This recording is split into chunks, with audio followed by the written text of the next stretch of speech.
Fraud है ना cricketer.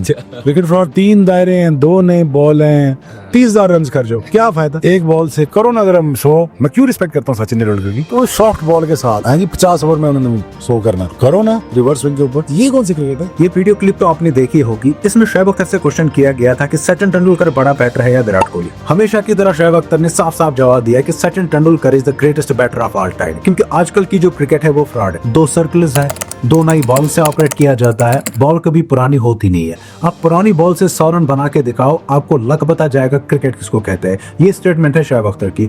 इस इंटरव्यू के अलावा इनसे कई और इंटरव्यूज भी किए गए जिनमें इनको क्रिकेट के बारे में क्वेश्चन किया गया, सचिन तेंदुलकर बड़ा है या विराट कोहली बड़ा है। इन्होंने कई बार कह दिया कि क्रिकेट जो आजकल के जमाने में खेली जा रही है ये फ्रॉड है। इसके अलावा और भी कई सारे क्रिकेट प्लेयर्स हैं जिन्होंने ओडीआई क्रिकेट के बारे में इन पर्टिकुलर बात करी और इन्होंने कहा कि ये एक अच्छा फॉर्मेट नहीं रहा। आपने देखा होगा कि बेन स्टोक्स ने भी एक टाइम पे रिटायरमेंट ली थी और भी काफी सारे प्लेयर्स थे जो ओडीआई क्रिकेट से रिटायर हो रहे थे।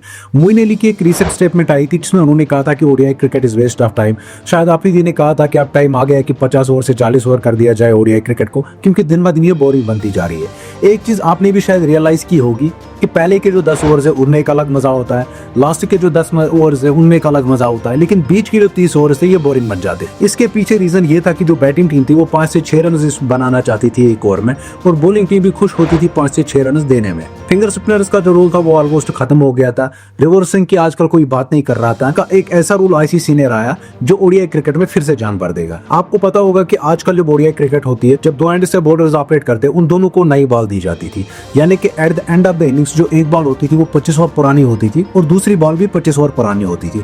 इस वजह से रिवर्स स्विंग देखने को नहीं मिलती थी। जब बॉल पुरानी हो ही नहीं पाती थी तो रन इजीली स्कोर होते थे और फिंगर स्पिनर्स का रोल खत्म होता था। इस वजह से ओडीआई क्रिकेट दिन ब दिन बोरिंग बनती जा रही थी और कई मैचेस में काफी रन स्कोर हो रहे थे। अब आईसीसी ने जो इस रूल में टेस्ट लाया है वो ये है कि जो आपको नई बॉल दी जाएगी वो आप 2 एंड से ऑपरेट करोगे, लेकिन 25 ओवर के बाद आपको एक ही बॉल दी जाएगी। वो फील्डिंग टीम होगी जो डिसाइड करेगी कि वो कौन सी बॉल के साथ कंटिन्यू करना चाहती है, यानी कि at the end of the innings जो एक बॉल होगी वो 38 ओवर्स पुरानी होगी, जो दूसरी बॉल होगी अब वो 12 ओवर पुरानी होगी। जो 38 ओवर्स पुरानी वाली बॉल होगी, इससे 2 चीजें क्रिकेट में हो जाएगी। एक तो रिवर्स स्विंग वापस आ जाएगी और दूसरी जो फिंगर स्पिनर्स का रोल खत्म हो चुका था वो शायद वापस आ जाए। और आजकल टीम्स जो थी वो फिंगर स्पिनर्स को पिक नहीं कर रही थी। अब हमें फिर से फिंगर स्पिनर शायद ओडीआई क्रिकेट में देखने को मिलेंगे और थोड़ा बहुत कंपटीशन बैट और बॉल के बीच में भी हमें देखने को मिलेगा। बॉल जब पुरानी हो जाएगी, रन स्कोर करना एंड के ओवर में थोड़ा मुश्किल होगा। हो सकता है जो बीच के ओवर्स हो उनमें बैटर ज्यादा रन बनाने की कोशिश करे और थोड़ी बहुत विकेट्स निकल जाए इसके चलते, और क्रिकेट में एक जान आ जाए, ओडीआई क्रिकेट फिर से जिंदा हो जाए। बाकी आपका क्या ओपिनियन है इस रूल के बारे में, आप कमेंट करके बताइए। वीडियो अच्छी लगी तो दोस्तों के साथ शेयर जरूर करें। हमें फेसबुक पे देख रहे हो तो फॉलो जरूर करें और यूट्यूब पे हमें देख रहे हो तो सब्सक्राइब जरूर करें।